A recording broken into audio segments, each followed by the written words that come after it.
Hey, it's your boy Gervonta Davis. Just finished my interview with Hollywood Unlocked Uncensored. It went great. You know, I love the guys. A lot of amazing stuff. Like, they had good questions. I would love to come back. What up, everybody? This is Jason Lee, and this is Hollywood Unlocked Uncensored. It's your boy Giovanni. Hold on. And we got are you the champ now? Yeah, I'm the champ. Okay, two-time champ. Okay, we got the two-time champ, Gervonta Davis, in the building. Yes, sir. What's good? Okay, so the last time I interviewed you, it was me, you, and Floyd sitting in his kitchen talking about the McGregor fight. Mm-hmm. And you were scheduled to fight the next day, and I went up there to watch you and support you, and you didn't make weight. What happened? Just messing around with Floyd. You know, just didn't make weight. So like okay, so I don't know boxing. All I know is you and Floyd. So when a boxer doesn't make weight, I mean, you were the champ at the time, right? Yeah. You had the belt. Mm-hmm. Did you get the belt when we were in New York at the Barclays? Yeah. Okay, which was the first time I had seen you fight in person. And I think it was the first time I've seen a boxer fight that reminded me of Mike Tyson, because you were like beating the shit out the guy. It was hurting me, and I was like 4 rows back. So when you got the title in New York, you were the what championship belt was that? IBF. Okay, so the IBF featherweight, or was Super it featherweight? Super I featherweight. mean, super light, right? Nigga, please don't act like you know what featherweight. boxing. We don't know nothing Nigga, about I'm boxing. asking a goddamn question. That means you super light, huh, nigga? Not a feather in our pillows. Anyway, all right. So you're the champ, and then you get there, and because I remember we were together, like I think the night before. So when you get there and you don't make weight, how do you feel how does that feel at that moment? Just messed up because I let everybody down, you know, so it was messed up. Then also I didn't perform right, so I got a lot of backlash, you know, me being Floyd fighter, you know, and not looking good and lost weight. And at that time I was around Floyd 24/7, so it backlash on me and Floyd, you know, and the whole company. So, But you were off like what, a pound? No, I was off like 2 pounds. 2 pounds? Yeah. So you couldn't just like throw up or something or take a shit? I mean, I don't know how that works. Nah, it was hard. It wasn't waterway, huh? No, it wasn't waterway. Oh shit. Okay, so we started forward. Let's go all the way back. So you're from Baltimore, Maryland. You're one of the you're a proud person from Baltimore, Maryland, because you promote your city probably more than anybody. Yeah. Tell me about your childhood, because like me, I was in foster care. You're a product of foster care. Mm-hmm. Talk about your upbringing, because a lot of our people may not know you outside of boxing and know your story. I actually, you know, my father and mother was on drugs, and you know, me and my brothers got taken away from our mother when we was young, and we went through foster care and things like that. We were split up. So once we came from foster care, our grandmother got us. You know, from there, you know, we was new kid on the block, new kid on school. So I used to fight all the time. Like I used to fight my brother, battle and everything, and he older than me. You know, so one day I was fighting in front of my doorstep, and my uncle came out there, and he was like, he told me to break it up. He broke it up, and then he took me to the gym from there. So once he took me to the gym, I was getting the love at the gym that I needed at home. So, Wow. And there was kids around and things like that. So do you feel I like stuck in there. Yeah, so you feel like a lot of that spawned. Did you have anger problems? Because I have anger issues. Did that come from anger issues, not having your mom or your parents and going through the system? What spawned that anger for you to be fighting your own brother like that? Not now. I think like I'm old enough, and you know I know right from wrong. So I don't think that's a big issue now. Like people say that, you know, you should still have it, but I don't think that's a big issue, because you older now. I'm doing stuff, you know, I'm doing stuff positive, and you know my brothers and them still, you know, get smoking stuff like that. But I think that, you know, I know right from wrong, and I'm doing good right now. So when you were fighting your brother back then, were you fighting the way you fight now? Like beating people up the way that you beat? Really? Yeah, I was always aggressive. This is always. without gloves, though. Yeah. So you were really hurting people. Yeah, I was always aggressive. Did you know then that you had the talent? Did you know then that you had the talent for boxing, that you could shape it into something productive, or were you just fighting? No, I was boxing back then too. Okay. I was one of the kids that was winning like all my fights. So I knew I was good. And once I won my first championship when I was 10 years old, I knew that I would be champion. Because it was crazy. It was crazy before I came to know you through Floyd and boxing professionally. Well, you were boxing professionally. I remember somebody sending me a video of you a long time ago, and they were like, "This motherfucker is kicking their ass." And I remember going to your Instagram and just going through all the videos, and I was like, "Man, he's you definitely have a commercial look. You were very positive on your social media, and you were beating people up. So you've been fighting for how long professionally? Since you were what old? Since I was 7 years old. So that's about 16 years. Yeah. Okay, so as a 7-year-old, you just walk in the ring and beat the shit out of another 7-year-old and go home? Older kids, probably. Yeah, we would just fight like around the whole gym. Actually, my coach's son, one of my coach's sons, we used to fight all the time, and he was bigger than me, so we was fighting. Actually, we got into it outside of boxing, and he wound up busting my nose, and I was crying. And one of my coaches was like, "You're not gonna fight because you crying." And then he was like, my other coach, my main coach, he told me like, "You gonna fight." So I was crying like bad. I was mad because he said I wouldn't box no more. Like I want to have an actually fight. But you were crying because that was the passion you had for fighting. Yeah, because he said I couldn't fight, not because I couldn't train and things like that. So did you feel like, having been through the foster care system and all that with your parents and all of that, did you feel like fighting was your way out? Like, were you that committed to it because you felt like that was what was going to get you out of your situation? Yeah. I think boxing saved me. My coach always told me like if I wasn't in boxing, then I would be like a killer, like, cause he see it in my face. He see it like how when I swing or how aggressive I am in the ring. So for people that are listening that have never seen him fight, you have to go to YouTube or wherever the fuck his fights are, because I'm gonna tell you, when we were in New York, first of all, I have ADD. To sit down and watch anything is just whatever. And Floyd has a lot of boxers, but unlike all of them, you have the star quality. Like you really. You were going up against, I don't know who that Mexican dude was in New York, but you were beating him so bad that I was sitting there saying, if somebody don't stop this fight, this kid is going to die. You kept beating him and then you won. Was that the first time you won a championship belt? yes. So how did it feel that night? Because I think Floyd got in the ring and said basically you were the next face of boxing. Yeah, I actually, I felt, coming into the fight, I felt like everybody was against me.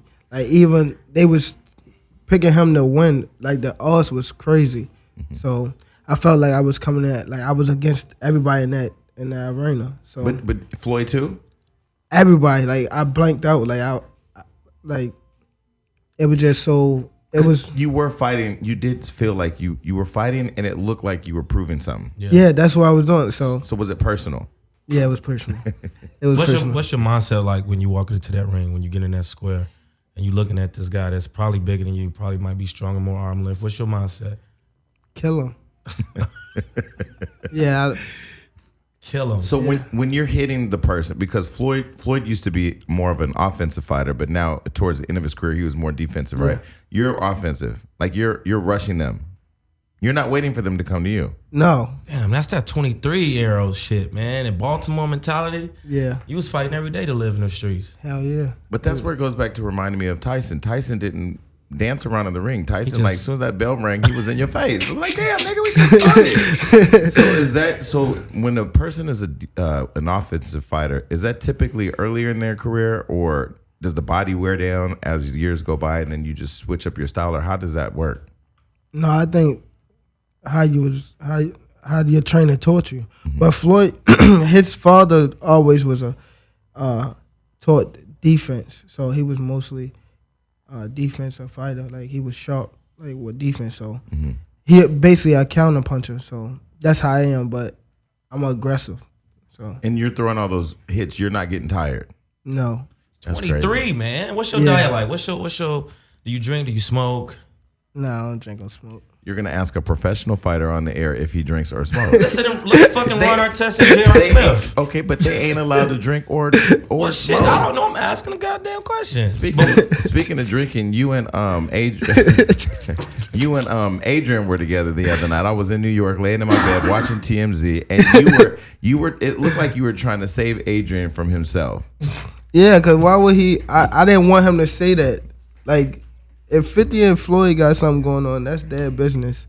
So for those listening, Floyd Mayweather and 50 Cent have this big fight going on where people are posting crazy shit, and they caught Adrien and you coming out of a club. Adrien he'd been sipping a little bit too much, it looked like, and they asked him what he thought about it, and he went on and on and on. But they didn't ask him. He said that. He said, "Hold up." And I was like, I got something to say. Yeah. But it's funny because like Tank was like the little brother trying to beg him to stop talking, but he just kept going. He just kept going. I didn't want him to say that at all. Like, that business is What did he business. say though? Because I don't even know what he said. Basically, he was saying both men need to stop. He was weighing in and giving an opinion where he should just stay out of it. Yeah. Because it has nothing to do with him. Well, I will say this. I mean, I've met Adrien. Now it's my first time meeting you. You're a lot more humbler. You're a lot more humble. You're a lot more approachable. Yeah. What do you think that? What do you think that is? Is just because Tank is not that. Tank ain't all that humble. Tank is a nice guy, but I saw Tank on South Beach. I'm telling you, all he needed was a flock of bitches, a cigar, and a goddamn camera. I guess it depends on the environment, huh? No, I'm always humble. Sometimes I might, you know what I mean, but Yeah. See, you'll be the type of short dude somebody would see at a club and be like, "Hey, nigga, you in my way." And then no. Then you turn around and say, Yeah. get you know, watch what you say to me." But they think they could get you and then die. No, I did. Well, he got his hands are registered, man. He'll go. Nobody will even. People be trying me though, but it don't go far. You'll get it. So it don't go far. Who shuts it down? You shut it down. Your homie shut it down. I shut it down.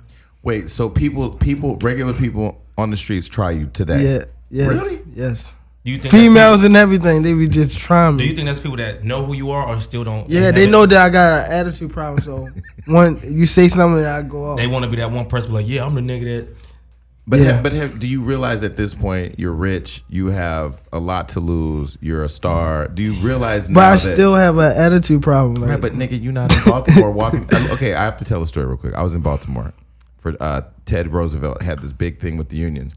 And so I had to go to West Union. I get in a taxi. They take me to West Union. I pull up at a stoplight. A 13-year-old kid tried to sell me crack while I was sitting in the taxi. I was like, nigga, do I look like I smoke crack? But Baltimore is really rough. Yeah, Baltimore rough. So have you been able to leave the Baltimore mentality, though? Like, I'm not in Baltimore anymore. No, I think I gotta like actually move from Baltimore. Like I still be from Baltimore and Atlanta. I really want to move out here. I am gonna move out here. You need to move out here. This is where the stars are. You on your way. You're gonna be in movies. You're gonna be doing things. You get out here, start going to Le Petit Four. You're gonna be bougie. Stay away from all that. Because you know the thing about it that frustrates me with people like a you or even a Floyd is that like God bless y'all out of everybody with a gift. So why he blessed you to get out so you can be an example to people to get out. Yeah. So I'm thinking about moving out here. Well, I am gonna move out here. Because today's an anniversary, right? It was the anniversary you got into a physical altercation last year on August 1st. Whoa. With somebody you got arrested. Remember you got charged with First degree? With first degree. degree. It got dropped though. But it was, I guess, one of your friends you got into it with. Oh, so I was training and my brother disrespected my oldest brother, the one I used to fight for, disrespected my mother. So I said, when I see him, I'm going to knock him out. I told my mother that. So I was training, and my mother told me that he come to the gym, but don't hit him. I'm like, all right, cool. I was in the ring training, and he came in there, and he tried to speak, so I didn't speak to him. So he spoke again. I didn't speak. He said, "You need to start acting like a bitch ass nigga like that." Oh shit! So my security was in the gym too. So he didn't let me hit my brother, but his homeboy was right there. So his homeboy had to take the L. The homeboy, he had to get it. I'm telling everybody right now, if you are the reason why I get my ass kicked, we can't be friends no more. Yes, homeboy took the L for him. Yeah, and I had gloves on. I knocked him smooth out. Oh my God. Yeah. And what'd you do? Look at your brother. Said that was supposed to be your ass. No, they threw him out the gym.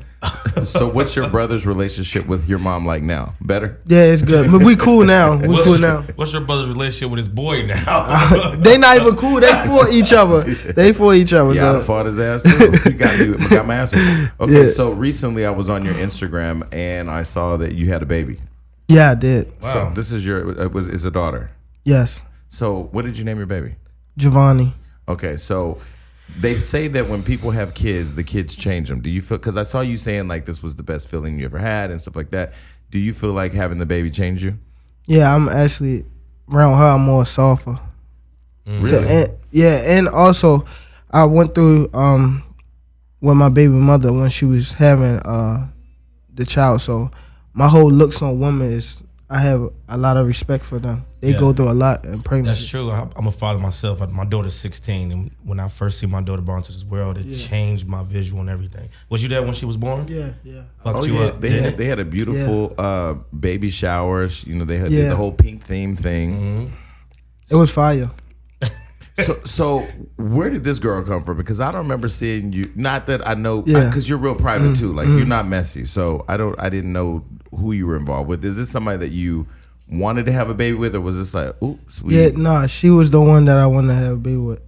Actually, I knew her for I was messing around with her for 5 years before Floyd, before I signed with Floyd. When I was only signed to Al Heyman. So when you were with her, have you been able to at least sow your seed with the fans who, I mean, because girls are sliding in your DM talking about, knock this pussy out, because I see you knocking people out.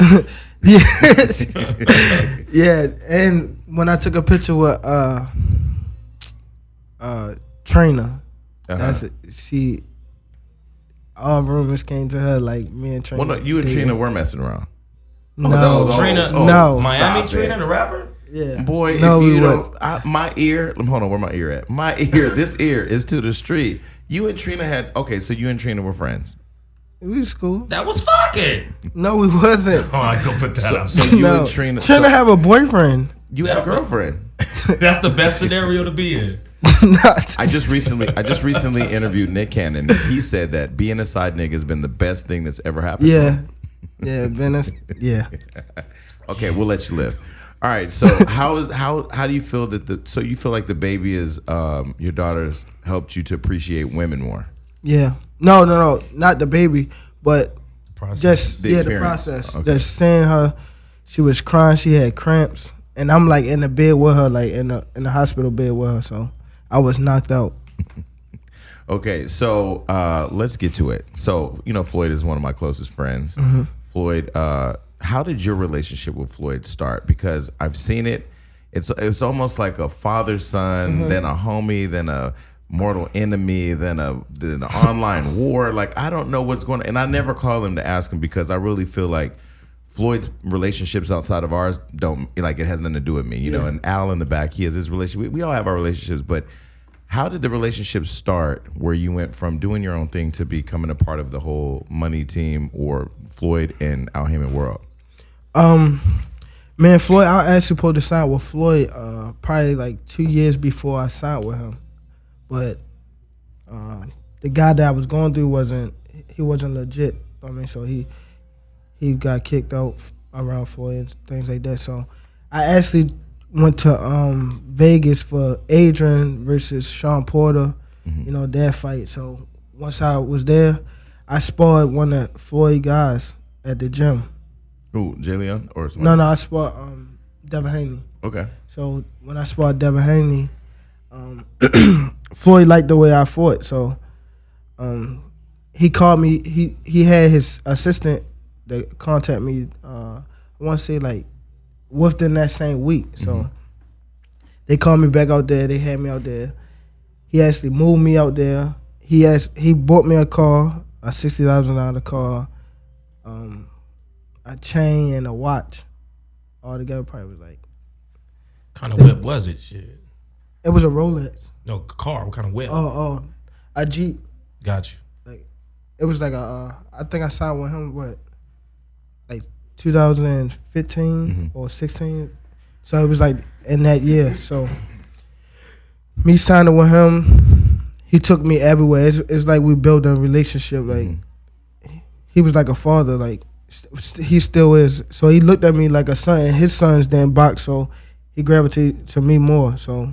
Yeah, because you went from. I mean, I've been around Floyd for probably 4 or 5 years, and I remember there were a lot of boxers that were really close, and then there was you. Yeah. Yeah. And so how did the relationship grow into you all just him supporting you and him being there for you to now you becoming a part of? Did you start with Al Heyman first? Yeah, I started with Al Heyman, and then I signed with Floyd. Okay. But just me being around, he always wanted me around him, and I liked to be around him and things like that. So it was like me and him, like he seen himself in me. So that what made like him like me a lot. Like he always, when he wake up, he call me, things like that. So we built a father and son relationship. Were you a fan of Floyd as a boxer before? Of course. Yeah. Floyd was like a god in boxing, you know, to us growing up. So him signing with me, I'm signing with Floyd. It made like it was a good match. Well, and I wrote probably like 2012 or 13. Like I'm only gonna sign with Floyd. I'm not gonna sign with nobody else. But around the time Floyd didn't have, I don't think he had fighters at that time. Mayweather boxing, all that. And then he went to jail. So.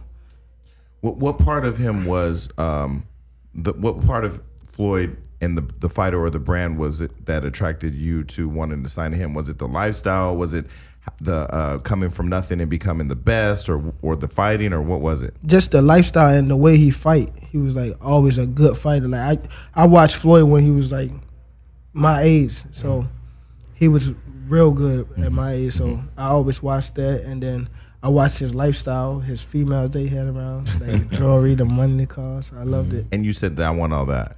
Yeah. Did you think at the time that you can come from being poor or a foster kid or anything that you can get where you are right now? Nah, I didn't. I used to ask myself like, because my uncle, one of my uncles, he not blood related, but he's my uncle. Like he seen me grow up and things like that, and we look alike. So he used to have a car, but my family never had no cars, so I used to ask myself like, "Is I'm gonna have a car when I get older?" And things Really? like that. Yeah. Okay, but before we go too far, are people now calling you and asking you for money? Like, do people call and say, "Can you pay for this? Can you buy me that?" And do you feel obligated to do shit? Because I hope you don't. Nah, the only one can call me and ask me for money is my mother Your and mother. my baby mother. Okay, and you're comfortable with that. Yeah, they Like can you- ask me for anything, and I give it to them. No homies, But no money. but yeah, that's what I was gonna say. I really know. Yeah, my homies, but it's. I don't want to speak. Have on you it. have you Well, can I say something on that line? So, I'm gonna just talk like Floyd ain't gonna listen. One of the biggest things that Floyd was always concerned about, because I always think he thought of you as like a son. Like he really talked about you, like privately. We talk, we talk about you privately, like you're the big thing. You're his son. Like he was really proud. He's really proud of you. Still is.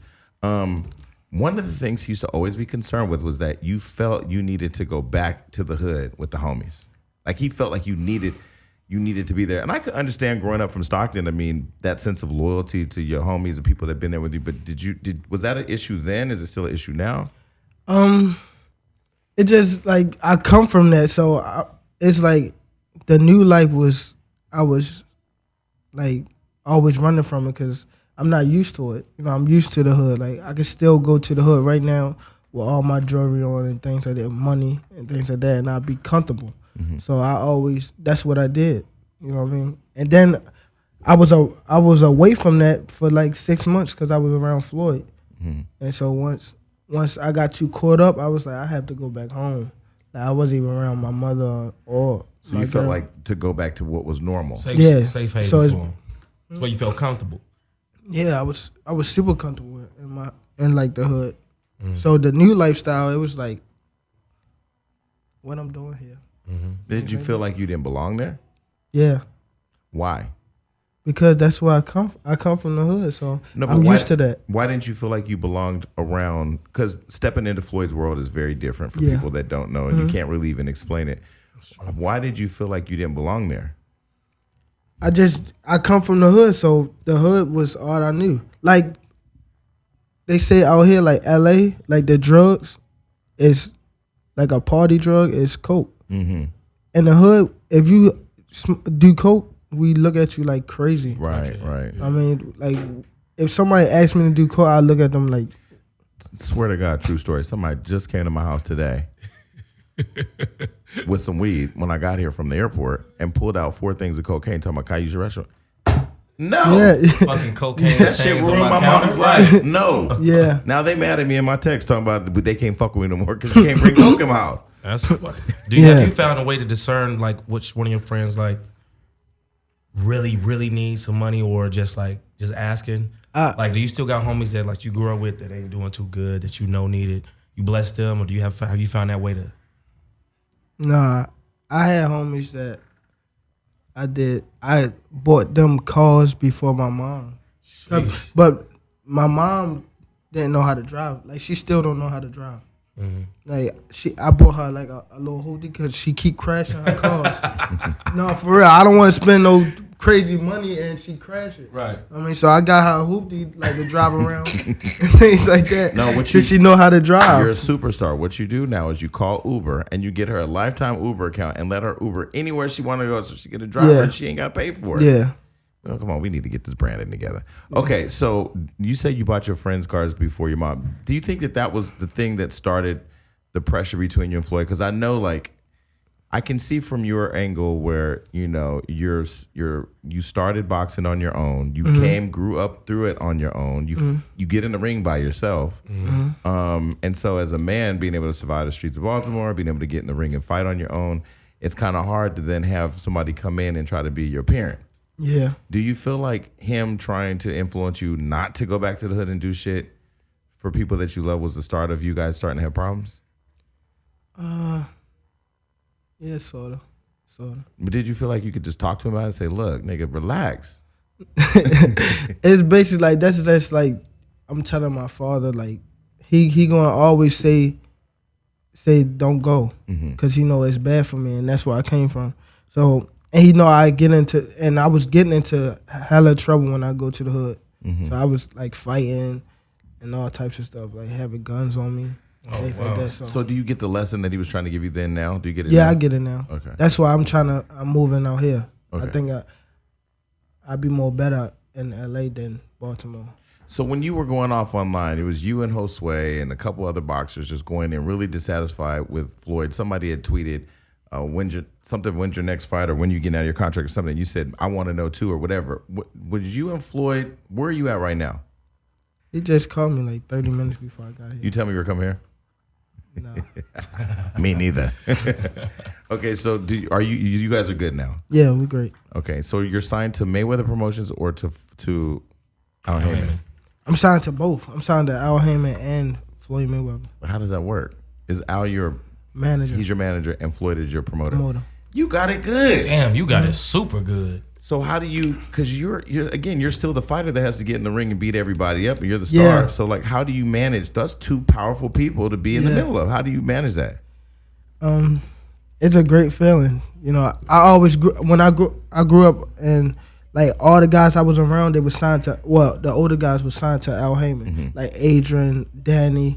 Everybody was signed to Al Heyman. I heard that he was a good manager, so I always knew. Wait, but you know who Al Heyman is, though. Yeah, I know who. No, beyond what you know, like you know, he's like. Al Heyman checks. You know what Al Heyman looks like, right? Yeah. Nobody in here does. I don't know who the fuck that. I just know about him from Drake rapping about him. No, Al Heyman powerful. No, like Al Heyman can call presidents. Yeah. Wow.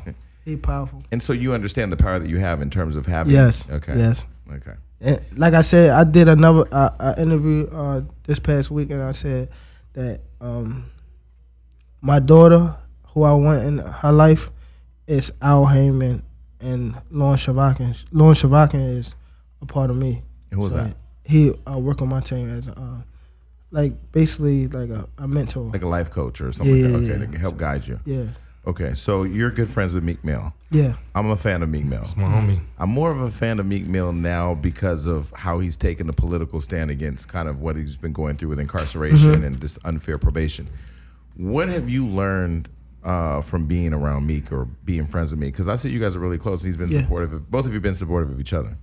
Meek Mill, when I first came to LA, it was with Meek Mill. You know, he come from the hood, so we clicked. You know, and I feel like he one of the realest dude that rap in the industry. You know, so we always clicked. You know, he always supported me before I was even big, and also when Floyd fought, it was probably about like 2015, and he was like, I was in the stands, and he was like, "You gonna fight here one day," you know what I mean? And he was like, "Let's take a picture," but my phone was dead, so I was like, my phone dead, you know what I mean? Before I even got big, cause he actually signed somebody from Baltimore named Chino. That's like my homie, like we like best friends. So he signed Chino, so he always used to come to Baltimore, and Philly like probably like an hour away from Baltimore, so he always came to Baltimore. That's how we knew each other. So it was organic. He was there before the fame. And Yeah. So when you see him going through what he's going through, it's not new to you, right? I mean, you know from the hood that the legal system isn't designed to help us, really. Yeah, but it's motivation. Like if he can get through that and he making a way to get through it, I mean, it's pushing me. Like what I'm going through ain't nothing. I mean, pushing me. It helped me, and he was one of the guys that always helped me. Like if I ain't want to go to the gym, listen to his music and things like that, and it drive me to go to the gym. So Adrien Broner is probably one of the few people in the industry that I try to stay away from. And the reason isn't because, I mean, we've been on the jet together. You know, he'll sit there, I'll sit here. I'll be looking out the window because he comes off so unstable. Unpredictable. What is it that's created the bond between you two? Because you guys seem to be close and hang out. And I know he's supportive of you and you are with him. But, like, he seems like just a loose cannon. Yeah, he is.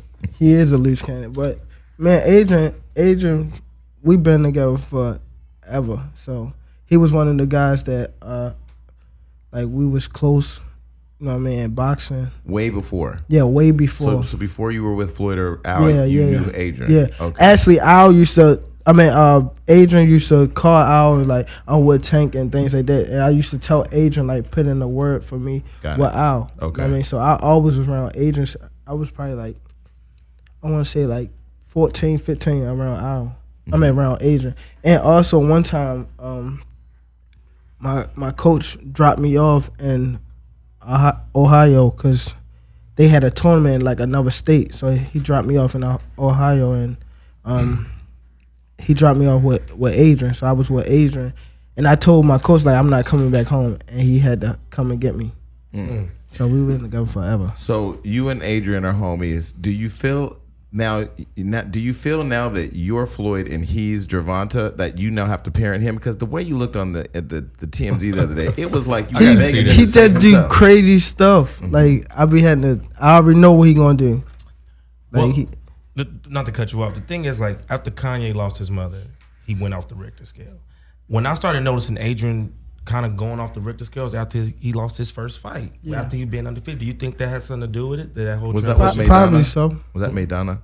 I don't know who it was, but when he lost It was Madonna. When he lost his first fight after being undefeated, it just, I don't know, he went into that Kanye. Nah, he used to be wilder than that though. Oh wow. Like super wild. He used to like knock people out and things like that, like pissing clubs. He used to be wild.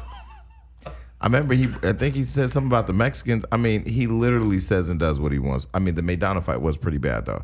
So do you look at yourself as a brand yet? Like, do you look at yourself like, okay, I want to become an entrepreneur in real estate? I mean, are you because you're surrounded by two people that literally have changed not just boxing but entertainment and money. Like Floyd and Al are just extremely powerful and brilliant at what they do. Have you looked at yourself? Do you look at yourself now and say, I'm a brand, I want to be a billionaire, I'm going to get into all these different things? Yes, that's another reason why I want to, branch out to LA. I mean, I want to move here so I can build my brand and things like that, and be a bigger person on my own, not connected to Floyd and Al, but still, you know what I mean? Well, be connected to him, but not rely on him for everything. Yeah. What does that brand look like to you? What do you see in the Tank world?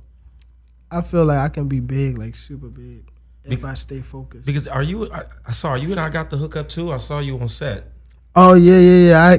I was just there, and Master P told Adrien and me to, be in that same when a girl bring a bottle up to the club, and to him in the club and things like that. Got you. Okay, so now with your baby here and your baby mom, are you all together? You guys are together? Yeah, we're together. So you're not single? I like to throw a little curveball here. Anyway, we'll move right along. I got the answer I needed. No, because if you move to LA, the girls here, no disrespect to all of you beautiful plastic bunnies running around. These girls here were designed by a doctor in Beverly Hills to find a nigga like you to come up. Yeah, man. You got the whole. I'll get you some good ones.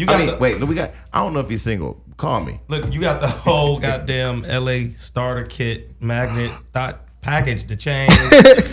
You got the chains. You got the clothes. All you need is a bottle of Ciroc. And I think you got a Rolls Royce too, right? Yeah. Oh, push that thing out here. You gonna be? I got that and a Ferrari. 458. Yeah. Okay, ladies. Yep, it's a wrap for y'all. So I want to go back to Brooklyn when you were fighting at the Barclays. I remember watching you. I'm not gonna get too deep. You know, I'm too in it to have a conversation and not say everything. But I'll just say that I remember there was a lot of tension at the time between you and a lot of people. And I remember when you got in there, the conversation on the sideline was, "This gonna be a tough fight for Tank. This one right here is gonna be tough." And I remember when you got in, you didn't. I mean, it wasn't even like a glimpse of smiling or nothing. You just got in and whooped his ass.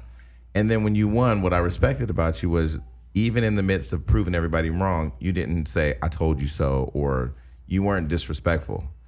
What is it that gives you the restraint to face like adversity or people who may be not necessarily as supportive or maybe setting you up, but not be nasty, rude, or, disrespectful? Because I don't think that's the need on, like, in the public eye. You know what I mean? So, if we got problems, if I have problems with anybody, like, I'm close to, I'm never going to latch out, like, out.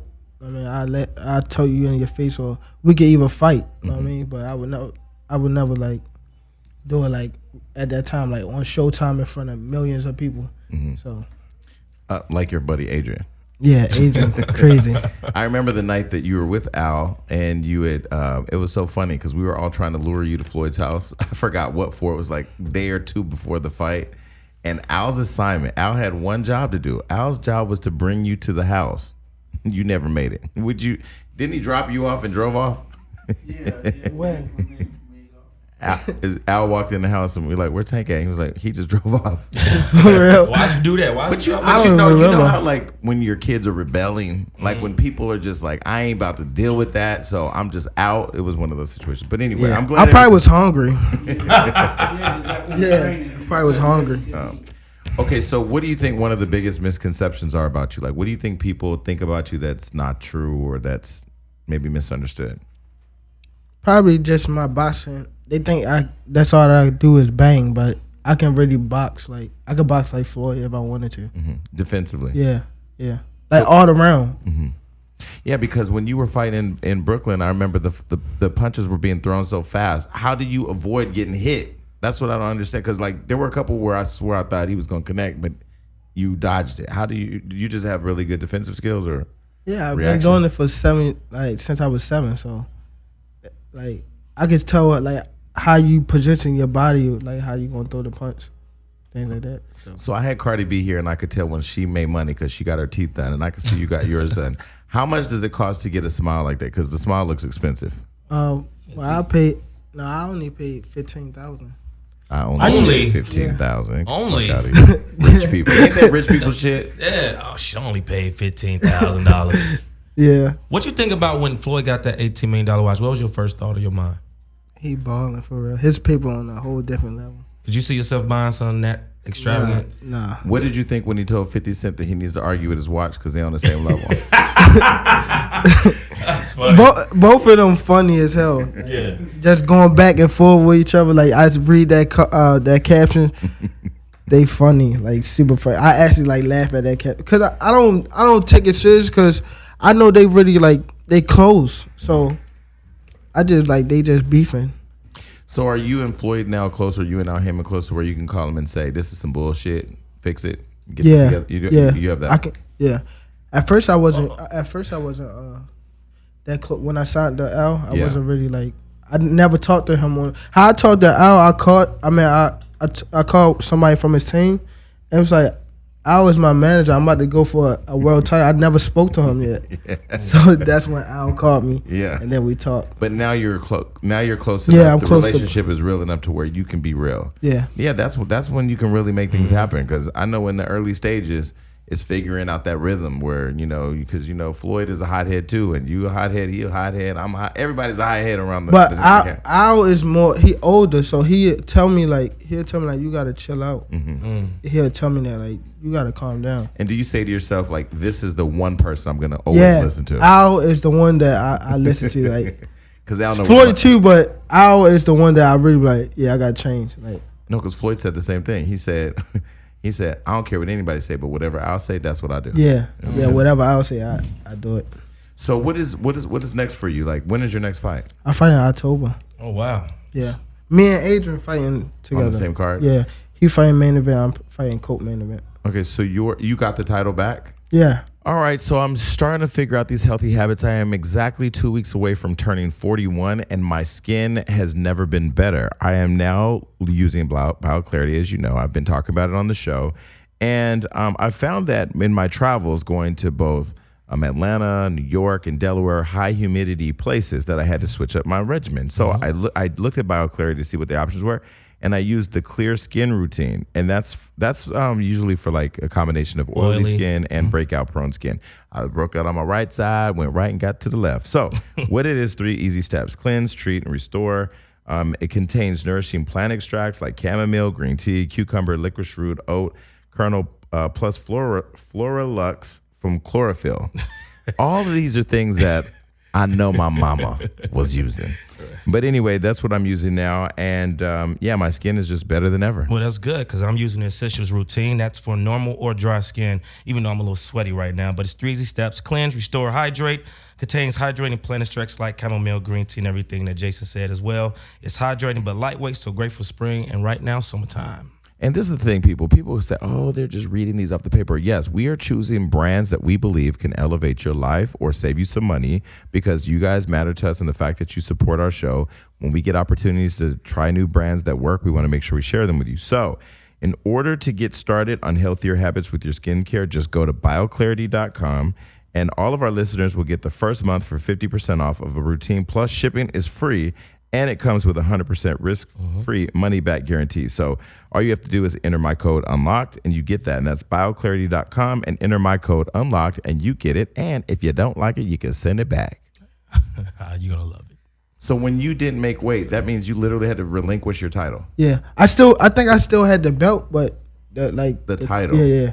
But somebody fighting for it tomorrow, and I'm gonna call Al and ask him, can I fight for it? Like when the champion won, whatever champion it is, to reclaim that or to keep the belt. Yeah, but I got a different belt now. Okay.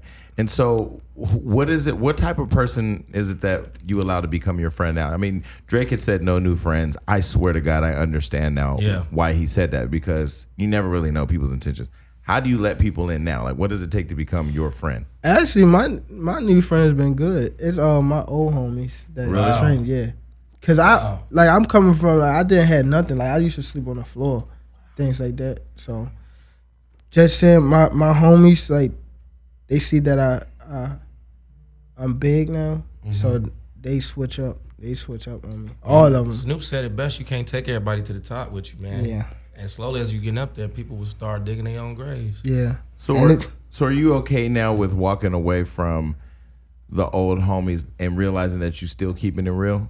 Yeah, I mean, if we beef, then that's what it is. Y'all can fight. But I'm no, they cannot fight. No, one thing I would never do is fight my homeboy. Got you. Yeah, like if we beef, I still wouldn't. Like I would never. Would you just cut him off, distance yourself? Yeah. I would never fight my homeboy, like ever.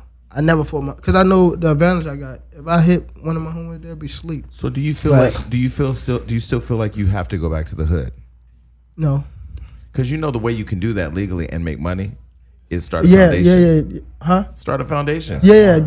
And then you can go back to the hood and you can get a tax write-off and you can be doing good and then you get right the hell up out of there. Yeah, I need to do that. I actually want to do that. Well, if you need help, I can help you. I worked in nonprofits. I would love to see you go back to the hood and help, but get out the hood. Yeah. You know? Yeah. I want to do that, actually.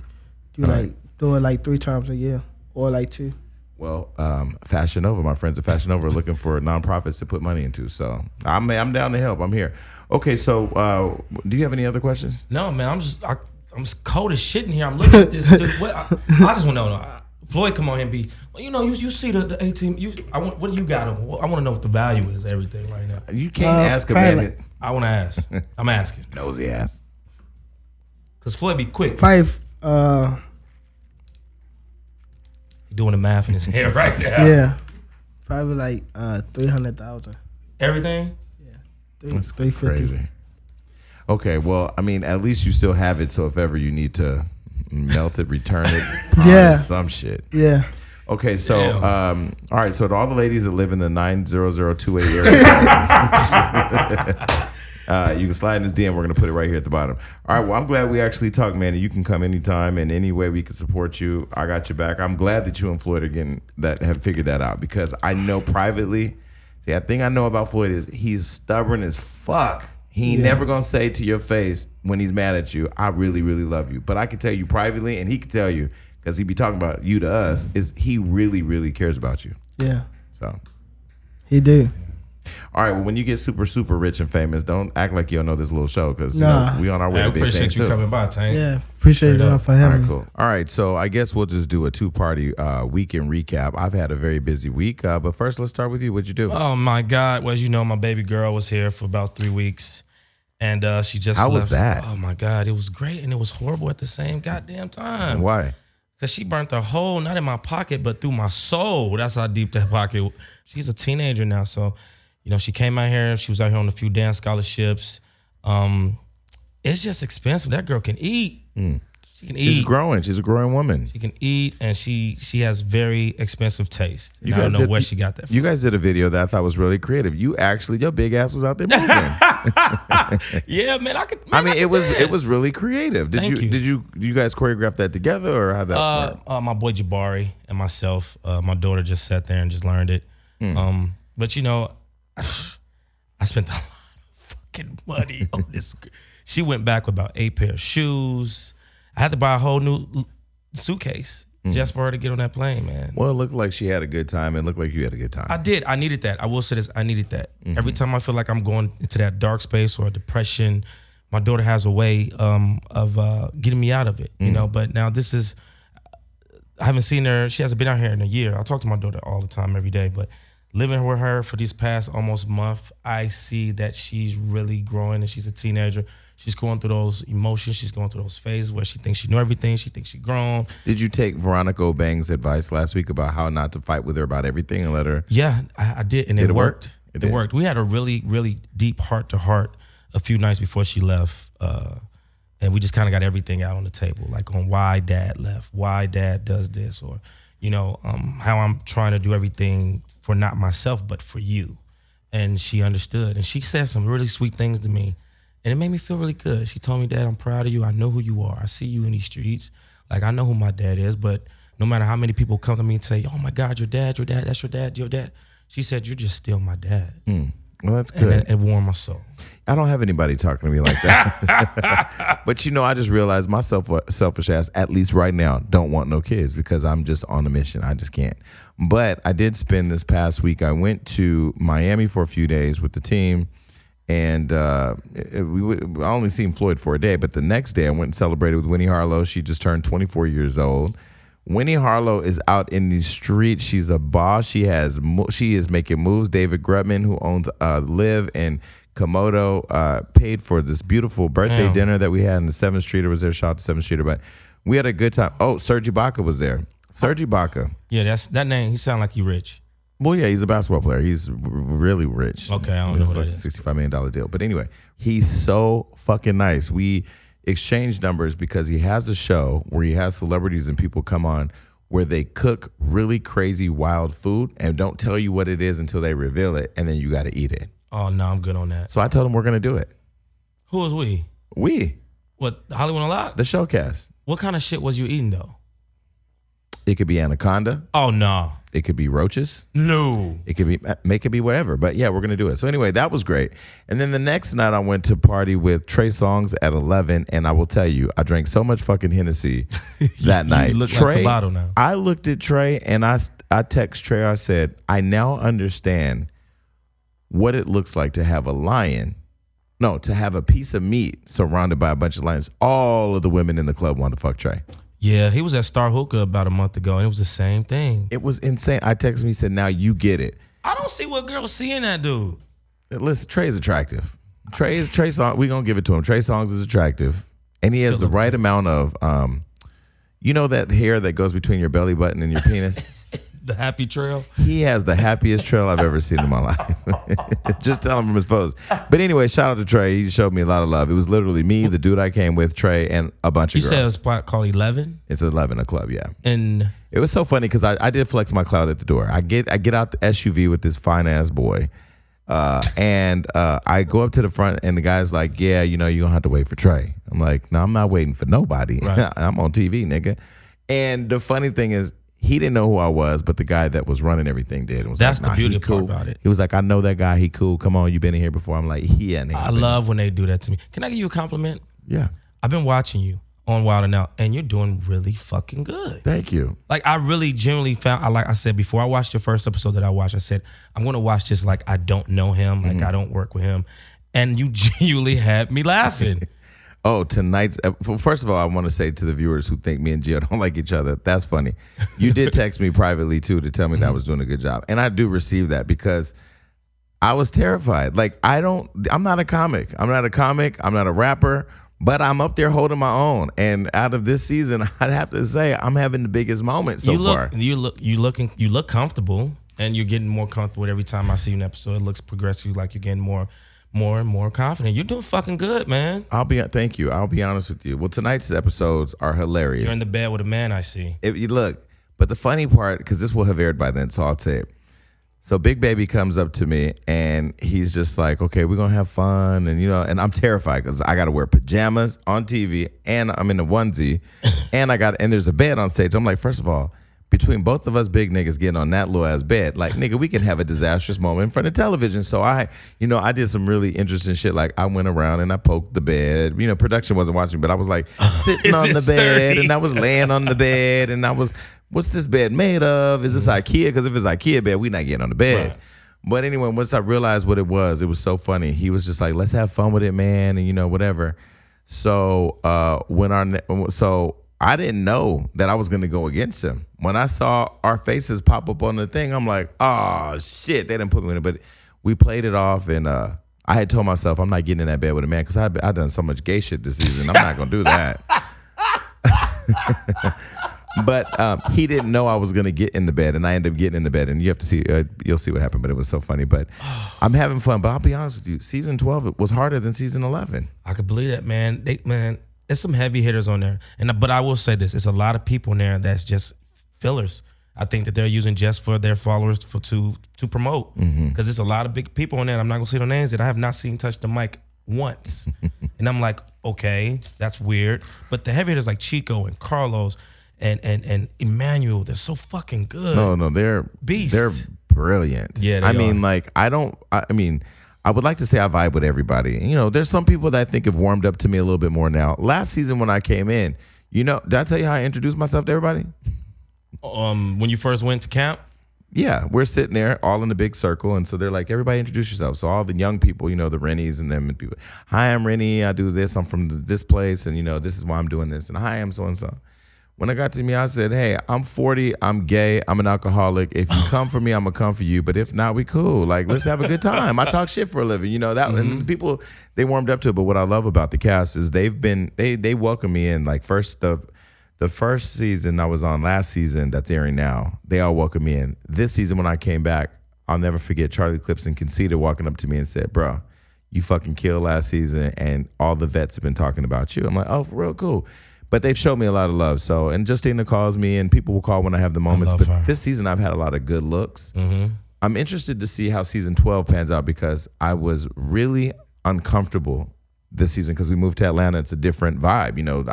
You host a lot of venues, and the audience matters. That's very fucking true. You know, New York was their audience was on fire. It was multicultural. Atlanta was just straight up, are you twerking or not? Get him to come back to LA where it originated from. Yeah, but LA, from what I heard, didn't really give the reactions. Like, they didn't give the energy. You know, but we're there for one more season, and then I don't know where the show's gonna go or whatever. I don't know how long I'm gonna be on the show. But I have been receiving really good feedback. You've been doing great, and good shout out to you for having the Hollywood Unlocked branded on the back of the hoodie You know I'm gonna represent. all day. Okay, so other than that, I then flew to Delaware, and I had never been to Delaware. I was just about to say, that's so fucking random. Why are you in Delaware? Cardi and Offset's publicist, Patience, who's a good friend of mine, she started a day party to support her interns. And the party was called Trap Stock. And I'm thinking, they ain't got no black people in Delaware. Did you know there were black people in Delaware? Did you know that? Did you know that? Are you dead serious right now? I'm serious. Did you know there were black people? It's niggas everywhere. No, but I mean like all black people. Their city's all black. In Delaware? And can I tell you, the beautiful black, like these were beautiful, all shades of melanin were in Delaware. I had never seen, our people get together, you always have some crazy shit. You got Uncle Lou, you got, Shishi to be smoking the pot. Something's going on. These people were so beautiful. But the funniest thing was I caught a train. I caught a flight to Philly. I took an Uber from Philly to Delaware. I then took an Uber to the party. So when I get to the party, it's on a farm. And so the Uber's driving me down this dirt road, and there's people lined up at cars and drinking and talking or whatever. And there's a car blocking the pathway to get to the front halfway up this dirt road. So I have to get out the Uber and walk from there to the front of the party. So I'm like, sir, you can't drop me off right here like this. I can't get out right here. I got on white Nikes. These niggas is gonna know who I am. There ain't no way to call nobody. I'm gonna be out here by myself. I got on all types of shit, my MCN. So I had to get out and walk. The funniest shit, bro, I put on my glasses and my backpack and I was just trucking. And they was like, hey, ain't you on? I was like, nah, I ain't him. I ain't him. But I got in. The party was cool. Hennessy was there. Shout out to Hennessy. That's her sister? Yeah. Her fine ass. Yeah, we had a good time. She's single, She was with her girlfriend. Anyway,